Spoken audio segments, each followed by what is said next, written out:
ونصلي ونسلم على سيدنا ومولانا محمد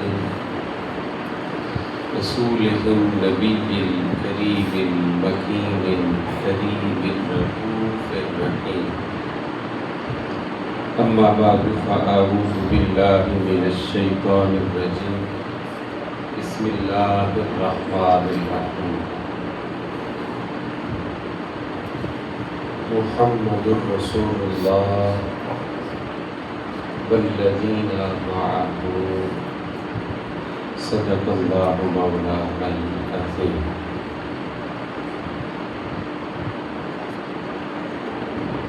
لائق سب عزت و احترام، عالی قدر، عظیم المرتبت، عزت مآب، آفتاب ولایت، ماہتاب شریعت، حضور قبلہ عالم حضرت خواجہ صوفی الطاف حسین صاحب زید مجدہ وشرفہ وطال اللہ حیاتہ. معزز خلفائے کرام، حاضرین و سامعین، یاران طریقت، آج کی یہ ہماری ماہانہ محفل دو عظیم خلفائے راشدین سے منسوب ہے. چونکہ ذی الحج شریف میں کامل الحیاء والایمان جناب سیدنا عثمان ابن عفان رضی اللہ تعالی عنہ کا یوم شہادت ہے، اور ذی الحج شریف کی ہی آخری تاریخ میں یا محرم شریف کی پہلی تاریخ میں جناب سیدنا فاروق اعظم رضی اللہ تعالی عنہ کا بھی یوم شہادت ہے. آج کی یہ مجلس ان دونوں جلیل القدر خلفائے راشدین سے منسوب ہے. حضرت عثمان غنی رضی اللہ تعالی عنہ ذوالنورین ہیں، دو نوروں والے، اور تاریخ انسانی میں کسی بھی شخص کو یہ اعزاز حاصل نہیں ہوا کہ اس کے نکاح میں پیغمبر زادیاں یک کے بعد دیگرے دو آئی. یعنی کسی بھی شخص کے نکاح میں کسی بھی پیغمبر کی دو شہزادیاں نہیں آئیں. تاریخ انسانی میں یہ اعزاز صرف جناب سیدنا عثمان غنی رضی اللہ تعالی عنہ کا ہے کہ محبوب دو جہاں سرور سروراں شاہ خوباں احمد مجتبیٰ حضرت محمد مصطفیٰ صلی اللہ علیہ وسلم کی دو شہزادیاں اور یک کے بعد دیگرے، ایک کے بعد دوسری دو شہزادیاں جناب سیدنا عثمان غنی رضی اللہ تعالی عنہ کے عقد مبارک میں آئی. اور صرف یہی نہیں ہے، جب ایک شہزادی حضرت ام کلثوم کا وصال ہوا، حضرت رقیہ نکاح میں آئی، تو ایک شہزادی کے بعد دوسری، اور جب دوسری کا بھی وصال ہوا تو پھر محبوب کریم علیہ السلام نے فرمایا کہ اگر میری 100 بیٹیاں ہوتی اور میں عثمان سے اتنا راضی ہوں کہ وہ میں عثمان کے نکاح میں دیتا جاتا، وہ فوت ہوتی جاتی، میں دوسری دیتا، وہ فوت ہوتی. چونکہ اس وقت صرف دو ہی تھیں، جناب زینب رضی اللہ عنہ کا وصال ہو چکا تھا، اور جناب سیدہ کائنات جناب خیر النساء العالمین حضرت مولا کائنات کے عقد مبارک میں تھی. تو یہ دو شہزادیاں حضرت عثمان غنی کے نکاح میں آئیں. حضرت عثمان غنی کو ذوالنورین، دو نوروں والا کہا جاتا ہے، کیونکہ رسول پاک علیہ السلام کی دو شہزادیاں آپ کے نکاح میں ہیں۔ سابقون اولون میں سے ہیں۔ حضرت ابو بکر رضی اللہ تعالیٰ عنہ کے ساتھ دوستانہ تھا۔ حضرت ابو بکر کی دعوت پر 10 جلیل القدر صحابہ سابقون اولون میں سے ایمان لائے ہیں۔ ان میں سے ایک حضرت عثمان غنی رضی اللہ تعالیٰ عنہ بھی ہیں۔ خاندانی طور پر بنو امیہ سے تعلق رکھتے ہیں، اموی ہیں۔ بنو امیہ میں سے ایک حضرت عثمان غنی رضی اللہ تعالیٰ عنہ ہیں، جو خلافت راشدہ میں سے تیسرے نمبر پر خلیفہ بنے۔ حضرت عثمان غنی رضی اللہ تعالیٰ عنہ کی سیرت اور کردار کے کئی سارے پہلو قابل تقلید ہیں۔ ان کی سخاوت اور فیاضی، ان کی متانت، ان کی سادگی، ان کا تحمل، ان کی عاجزی، تمام پہلو قابل تقلید ہیں۔ لیکن جو وصف ان کے لیے زیادہ نمایاں ہوا اور ان کی شہرت کا باعث بنا ہے، وہ سخاوت اگرچہ بہت زیادہ ہے، سخی ہیں۔ رسول اللہ نے انہیں غنی فرمایا ہے، غنی کیا ہے، لیکن اس کے باوجود ان کی وجہ شہرت وہ ان کی حیا داری ہے، حیا داری۔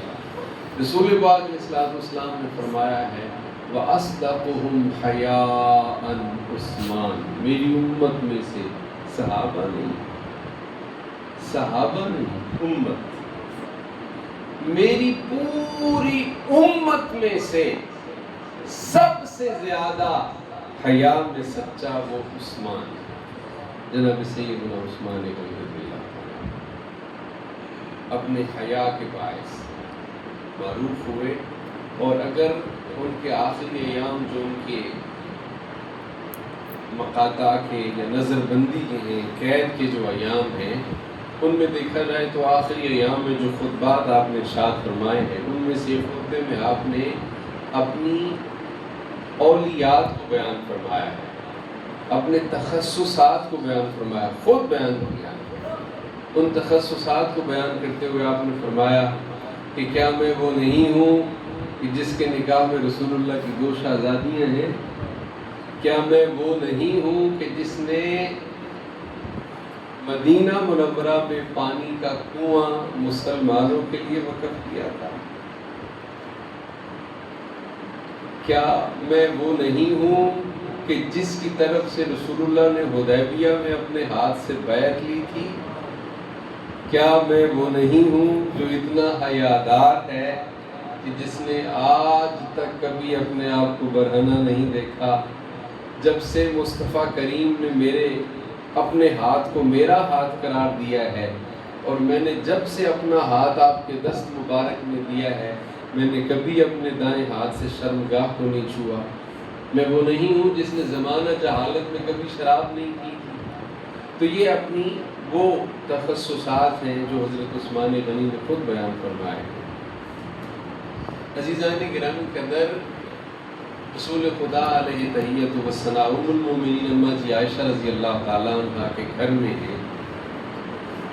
جناب رسول پاک علیہ السلام چونکہ اپنے حجرہ مبارک میں، اس لیے حضور بے تکلف ہیں، اور بے تکلفی کے باعث آپ کی پنڈلی مبارک سے کپڑا تھوڑا سا ہٹا ہوا تھا، یعنی پنڈلی مبارک نظر آ رہی تھی۔ اتنے میں دستک ہوتی ہے، پوچھا جاتا ہے کون؟ تو جواب ملتا ہے ابو بکر۔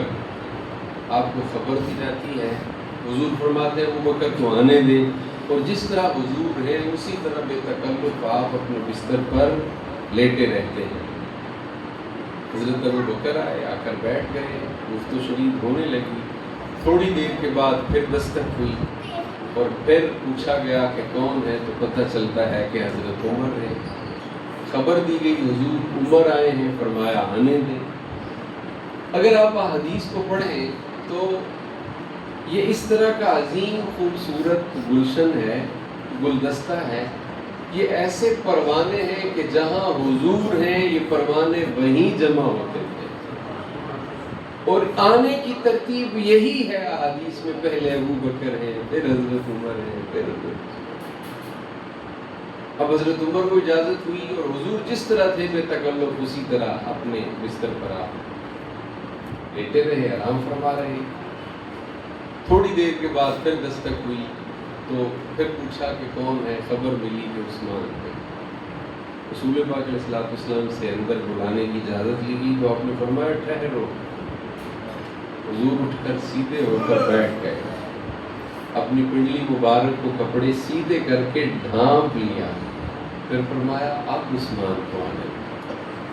اب حضرت عثمان غنی رضی اللہ تعالیٰ عنہ اس مبارک مجلس میں شریک ہوئے، برخاست ہو گئی، سب چلے گئے تو ام المومنین اماں جی عائشہ رضی اللہ تعالیٰ عنہا پہ اللہ ہزار رحمتیں فرمائے، ہماری طرف سے آپ کو بہترین اجر بخشے، آپ نے دریافت کیا محبوب کریم علیہ السلام سے کہ حضور میرے والد حضرت ابو بکر آئے تو آپ اسی حالت میں رہے جس میں تھے، حضرت عمر آئے تو آپ اسی طرح بے تکلف رہے، حضرت عثمان کے آنے پر اتنا تکلف کیوں؟ کیا وجہ ہے؟ اعتراض نہیں تھا، وجہ جاننی تھی تاکہ ہم تک بات پہنچے کہ ایسا کیوں ہوا ہے۔ اب محبوب کریم علیہ السلام نے فرمایا عائشہ آپ نہیں جانتی ہیں کہ عثمان وہ ہے جس سے اللہ بھی حیا کرتا ہے، آسمان کے ملائکہ بھی حیا کرتے ہیں، تو کیا میں اس سے حیا نہ کروں؟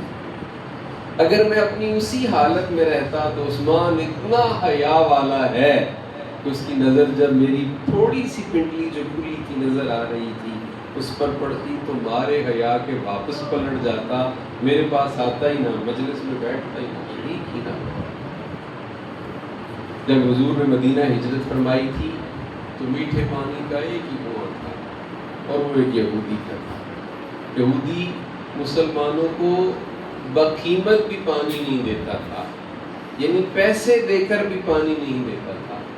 جب شکایت سید عالم علیہ السلام تک پہنچی تو حضور نے فرمایا کوئی ہے جو اسے خریدے اور خرید کر وقف کرے مسلمانوں کو، کوئی ہے جو اسے خریدے اور خرید کر مسلمانوں کے لیے وقف کرے۔ حضرت عثمان غنی رضی اللہ تعالیٰ عنہ کو اللہ نے توفیق بخشی، کھڑے ہوئے چلے، اب اس یہودی سے بات چیت شروع ہوئی، یہودی سے بات ہونے لگی، یہودی انکار کرتا ہے، ہر انکار پہ قیمت بڑھتی ہے، جتنی دفعہ انکار کرتا ہے اتنی دفعہ قیمت بڑھتی ہے، قیمت بڑھتی چلی گئی، وہ نہیں مان رہا، پھر آپ اس کو ایک تجویز دیتے ہیں ایسا کر کہ سارا نہ بیچ آدھا بیچ دے، آدھا بیچ دے، جو قیمت تیری میری طے ہوئی وہ بھی لے لے اور آدھا بیچ دے، ایک دن پانی تیرا اور ایک دن پانی میرا، جس دن پانی میرا ہے میں جس کو چاہوں گا مفت بھرنے دوں گا، جس کو چاہوں گا قیمت دوں گا، جس دن تیرا پانی ہے تو اس دن قیمت وصول کر۔ اب وہ اس بات پہ آمادہ ہو گیا، آدھا پانی اس نے دے دیا، یعنی ایک دن کا پانی حضرت عثمان غنی کی ملکیت ہو گیا۔ اب کیا مسلمان تھے کیا غیر مسلم تھے، سارے اسی دن پانی بھرتے جس دن حضرت عثمان غنی کی باری ہوتی۔ اب اس کو نقصان ہونے لگا، اب اس نے خود بات چیت کی اور بات چیت کر کے تو دوبارہ جو بقیہ اس کا نصف تھا وہ بھی حضرت عثمان غنی کو بیچ دیا۔ اب رسول پاک علیہ السلام نے امم سابقہ میں سے ایک گنہگار خاتون کا تذکرہ فرمایا، ذکر کیا ہے، جو اپنے زمانے کی بڑی فاحشہ تھی، سب سے بڑی تھی، اتنی بڑی کہ سب جانتے تھے کہ یہ اتنی بد کردار عورت ہے۔ وہ گزر رہی ہے اور اس نے دیکھا کہ کتا پیاسا ہے اور وہ پیاس کے مارے اپنی زبان وہ گیلی زمین پہ مارتا ہے تاکہ نمی ملے اسے۔ اس نے دیکھا، دل میں خیال آیا، اب اس نے دیکھا تو کنویں میں ڈول نہیں تھا، رسی نہیں تھی کہ پانی نکالے، اب اس نے اپنے جوتے سے اپنی چادر پھاڑ کے دوپٹہ رسی بنائی، اپنا جوتا باندھ کر نیچے سے پانی بھرا اور بھر کر اس کتے کے لیے جمع کیا۔ جب اس کتے نے پانی پیا تو اللہ کا شکر کیا تو پروردگار نے اس کے سارے گناہ معاف کر دیے۔ اس کے سارے گناہ معاف کر دیے۔ یہ اس کا انعام ہے جو ایک کتے کو پانی پلائے، اور ہے کون؟ زمانے کی بد کردار۔ اب کوئی بندہ اس کے اجر کا اندازہ لگا سکتا ہے جس کے کنویں سے سید العالمین بھی پانی پیتے تھے، حضرت ابو بکر بھی پانی بھرتے تھے، حضرت عمر بھی پانی بھرتے تھے، سیدہ کائنات بھی اسی کنویں سے پانی لیتی تھی، اور یہ سارے اسی کنویں سے وضو کرتے تھے، اور اسی کنویں سے وضو کیے ہوئے پانی سے اپنی نمازیں اور عبادات بھی کرتے تھے۔ اب کوئی بندہ اندازہ کر سکتا ہے کہ حضرت عثمان غنی کی کتنی بڑی نیکی، کتنی بڑی نیکی۔ عزیزان گرامی کے اندر اسی کنویں کا پانی حضرت عثمان غنی پر بند کیا گیا، اسی کنویں کا پانی۔ ہم یہ بیان کرتے ہیں کہ 7 دن آل پیغمبر پر پانی بند رہا، لیکن یہ نہیں بتاتے ہیں کہ سید عالم علیہ السلام کے خلیفہ، نائب اور جانشین اور آپ کے داماد پر 40 روز پانی بند رہا، اور 40 روز دریائے فرات اور دجلہ کا پانی بند نہیں تھا، اسی کنویں کا پانی بند تھا جسے عثمان غنی نے خود خرید کر وقف کیا ہے۔ 40 روز تک پانی بند رہا۔ بالآخر جمعۃ المبارک کا دن تھا 18 ذی الحج تھی، اور جمعہ کا دن تھا۔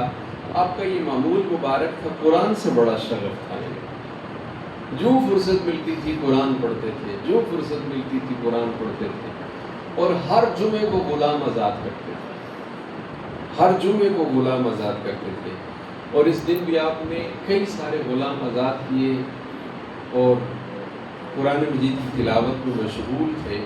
جب بلوائیوں نے آپ کے گھر میں داخل ہو کر 40 روز قید رکھنے کے بعد حضرت عثمان غنی رضی اللہ تعالیٰ عنہ کو شہید کیا، جب حضرت عثمان غنی شہید ہوئے، زخم لگا تو خون کا ایک چھینٹا اڑا، اور قرآن چونکہ کھول کے پڑھ رہے ہیں، قرآن پر آیا، قرآن کی آیت کیا ہے؟ فَسَيَكْفِيكَهُمُ اللَّهُ، ان قریب اللہ آپ کو ان لوگوں کی طرف سے کافی ہو جائے گا، ان قریب اللہ آپ کی طرف سے ان لوگوں کو کافی ہو جائے گا۔ تو عزیزان گرامی قدر، اسی ماہ مبارک میں حضرت عثمان غنی رضی اللہ تعالیٰ عنہ کی ظلماً شہادت ہوئی، اور پھر آگے سنیے، مظلوم ترین صحابی حضرت عثمان غنی رضی اللہ تعالیٰ عنہ، مظلوم ترین، صرف شہادت نہیں، اس کے بعد ان کی تدفین بھی نہیں ہونے دی جاتی، آپ کو دفن بھی نہیں کیا جانے دیتا تھا۔ پھر رات کے اندھیرے میں کچھ لوگوں نے جرأت کی، اور جرأت کر کے انہوں نے بقیع کے قریب ایک باغ تھا، بعد میں وہ بقیع میں شامل ہوا ہے، اس باغ میں لے جا کر آپ کو اسی حال میں، جس حال میں شہید ہوئے تھے، اسی حال میں لیا جا کے تدفین کر دی، اور قبر کا نشان بھی مٹا دیا وقتی طور پر، تاکہ کہیں وہ نکال نہ دیں آپ کے جسد مبارک کو، اور دوبارہ وہ اس کی بے عزتی نہ کرے، توہین نہ کرے، اس لیے نشان بھی مٹا دیا گیا۔ جو لوگ گئے ہیں آج بھی دیکھیں تو آج بھی پورے بقیع میں مظلوم حضرت عثمان غنی، آج بھی وہاں پر یہی حال ہے۔ قبرستان اطراف سے اونچا ہو گیا ہے، حضرت عثمان غنی رضی اللہ تعالیٰ عنہ کا گھر مبارک نیچا ہو گیا ہے۔ جب بارش آتی ہے تو سارا پانی حضرت عثمان غنی رضی اللہ تعالیٰ عنہ کے گھر میں جمع ہو جاتا ہے۔ عزیزان گرامی قدر، دوسرے خلیفہ اسلام کے جناب سیدنا فاروق اعظم رضی اللہ تعالیٰ عنہ، ہر صحابی رسول پاک علیہ الصلوۃ والسلام کا مرید ہے، مرید ہر کوئی ہوتا ہے، لیکن مراد کوئی ایک ہوتا ہے، مرید ہر کوئی ہوتا ہے لیکن مراد کوئی ایک ہوتا ہے۔ مرید وہ ہے جو خود اپنے شیخ کو چاہے، اور مراد وہ ہوتا ہے جسے خود شیخ طلب کرے، جسے خود محبوب چاہے، وہ مراد ہے۔ سید عالم علیہ السلام کے پاس ہر صحابی چل کر آیا ہے، لیکن اس فاروق اعظم رضی اللہ تعالیٰ عنہ کی شان یہ ہے کہ محبوب کریم علیہ السلام نے باقاعدہ ارادتاً نیتاً طواف کعبہ کیا، کعبۃ اللہ کا غلاف ہاتھوں میں تھاما اور تھام کر کہا اللہم اعز الاسلام بعمر بن الخطاب، اللہ عمر بن خطاب کے ذریعے اسلام کو عزت عطا فرما، عمر بن خطاب کے ذریعے اسلام کو عزت عطا فرما۔ عزیزان گرامی قدر، حضرت ابو بکر کو اسلام سے عزت ملی ہے، حضرت عثمان کو اسلام سے عزت ملی ہے، حضرت علی مرتضیٰ کو اسلام سے عزت ملی ہے، حضرت بلال کو اسلام سے عزت ملی ہے، عبد الرحمن ابن عوف کو اسلام سے عزت ملی ہے، عبداللہ ابن مسعود کو اسلام سے عزت ملی ہے، ہر صحابی کو اسلام سے عزت ملی ہے۔ عمر وہ ہے جس کے ذریعے سے اسلام کو عزت ملی ہے۔ محبوب کریم نے فرمایا اللہ عمر کے ذریعے اسلام کو عزت عطا کر۔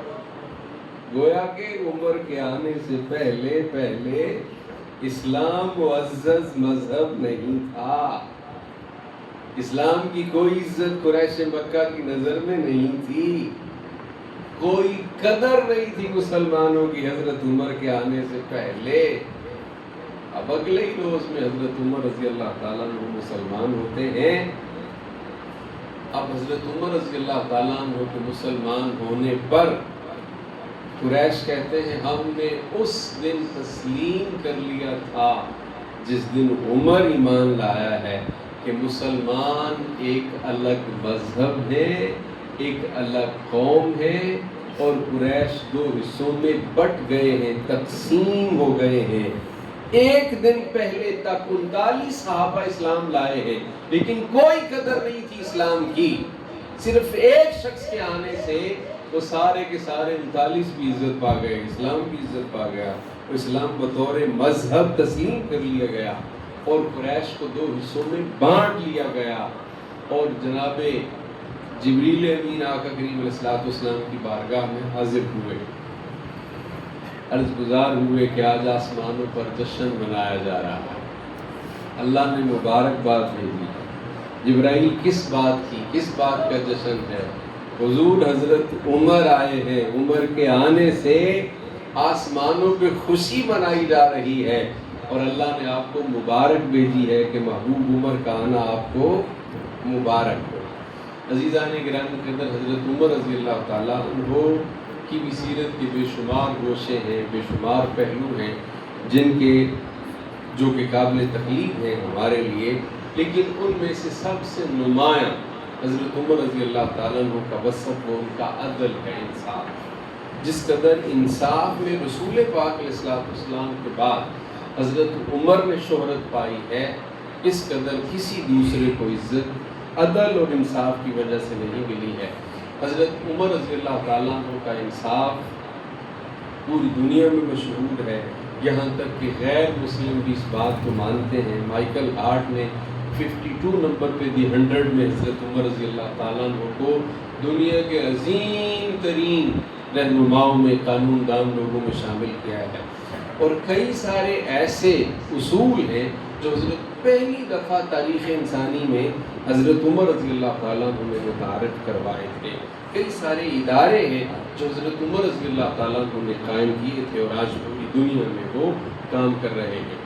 عزیزان گرامی قدر، 22 لاکھ مربع میل کا حکمران، فاتح حکمران، بعض نے لکھا 25 لاکھ مربع میل کا فاتح حکمران حضرت عمر رضی اللہ تعالیٰ عنہ ہے۔ رات کس طرح بسر کرتے ہیں، بھیس بدلتے ہیں، اور لوگوں کے حالات معلوم کرتے ہیں کہ میری رعایا میں لوگ کس طرح رہ رہے ہیں، میری رعایا میں لوگ کس طرح رہ رہے ہیں، حالات معلوم کرتے ہیں، اور اپنے انصاف پر اس قدر حضرت عمر رضی اللہ تعالیٰ عنہ مطمئن ہیں، اور جواب دہی کے تصور سے اس قدر لرزہ ہیں، اتنا احساس ذمہ داری ہے کہ آپ کہا کرتے تھے اگر دجلہ کے کنارے کوئی کتا بھی پیاسا مر گیا تو عمر کل تجھ سے پوچھا جائے گا کہ تیرے دور حکومت میں ایسا کیوں ہوا تھا۔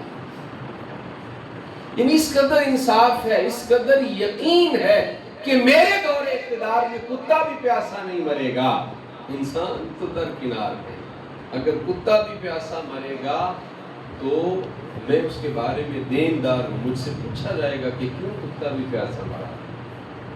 عزیزان گرامی قدر، اس قدر حضرت عمر رضی اللہ تعالیٰ عنہ نے انصاف کیا ہے کہ آپ کے انصاف کی برکت، اور یہ اصول ہے جب حکمران صاحب تقوی اور پرہیزگار ہوگا اور انصاف پسند ہوگا، اس کے تقوی، پرہیزگاری اور اس سے انصاف کا فیض وہ اس کی رعایا میں نیچے تک پھیلتا ہے۔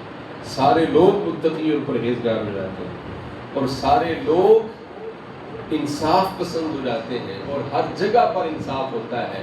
حضرت عمر کے دور حکومت میں نہ صرف شہروں میں بلکہ جنگلوں میں بھی انصاف ہوتا تھا، جنگل میں بھی انصاف۔ ایک بڑھیا تیل لے کے جا رہی تھی، اس کا تیل زمین پر گرا، اور کوئی بھی اگر مایا چیز زمین پہ گرے گی لیکوڈ تو زمین اسے چوس لیتی، جذب کر لیتی ہے۔ اس نے جب دیکھا کہ یہ جذب ہو گیا ہے تو وہ کہنے لگی کہ خبردار، میں حضرت عمر کو شکایت لگاؤں گی کہ میرا تیل مٹی نے جذب کر لیا، زمین چوس گئی۔ فوراً تیل واپس آ گیا، فوراً تیل واپس آ گیا۔ ایک لشکر جا رہا ہے، دریا سے گزرے، اور جب دریا عبور ہوا تو اعلان ہوا سالار کی طرف سے کہ اپنی چیزوں کی گنتی کرو، کسی کا کوئی سامان تو نہیں رہ گیا۔ ایک صاحب کا لکڑی کا پیالہ دریا میں کہیں گر گیا تھا۔ دوسرے دوست نے کہا کہ چھوڑو، پیالہ ہی تو ہے۔ اس نے کہا اہم ہی پیالہ ہے، میرا پیالہ ہے، اور میں حضرت عمر کے حکم پر اللہ کے لیے جہاد کرنے نکلا ہوں۔ دریا کو جرت کیسے ہوئی کہ یہ میرا پیالہ رکھ لے؟ کنارے پر کھڑا ہوا اور کہنے لگا کہ تو جانتا نہیں ہے، میں اللہ کے بندے حضرت عمر کی طرف سے ان کے حکم پر جہاد کے لیے نکلا ہوا ہوں، اور میرا پیالہ تو نے رکھ لیا ہے، واپس کر نہیں تو شکایت کروں گا امیر المومنین۔ پانی کی یوں لہر آئی اور پیالہ پاک۔ یہ ہے انصاف حضرت عمر رضی اللہ تعالیٰ عنہ کے دور حکومت۔ انصاف میں جس قدر آپ کو شہرت ہوئی ہے کسی دوسرے کو نہیں ہوئی، تو اللہ تعالیٰ ہمیں توفیق بخشے کہ ہم بھی اسی طرح انصاف کرنے والے بنے جیسا کہ حضرت عمر رضی اللہ تعالیٰ عنہ انصاف پسند تھے۔ رسول خدا علیہ تحیۃ والثناء نے فرمایا کہ میری امت میں سے اشدہم فی امر اللہ، اللہ کا امر نافذ کرنے میں سب سے زیادہ سخت حضرت عمر رضی اللہ تعالیٰ عنہ ہے۔ رسول پاک علیہ السلام نے فرمایا کہ الحق یجری علی لسان عمر، عمر وہ ہے کہ جس کی زبان سے حق بولتا ہے۔ الشیطان یفر من ذل عمر، عمر کے سائے سے شیطان بھاگتا اور ڈرتا ہے۔ اور رسول خدا نے فرمایا کہ لو کان بعدی نبی لکان عمر، اگر میرے بعد بھی کسی کو نبوت کے تاج سے سرفراز کیا جاتا، ختم نبوت نہ ہو گیا ہوتا، تو وہ حضرت عمر رضی اللہ تعالیٰ عنہ ہیں کہ جو میرے بعد بھی نبی ہوتے۔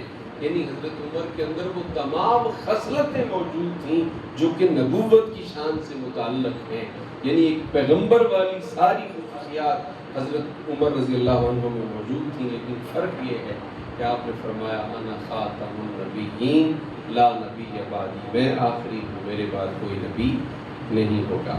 اللہ سبحانہ و تعالی ہمیں ان جلیل القدر صحابہ کرام خلفاء راشدین کے ساتھ تعلق اور وابستگی کو قائم رکھتے ہوئے ان کے اسوہ اور ان کی تعلیمات پر عمل کرتے ہوئے زندگی گزارنے کی توفیق عطا فرمائے۔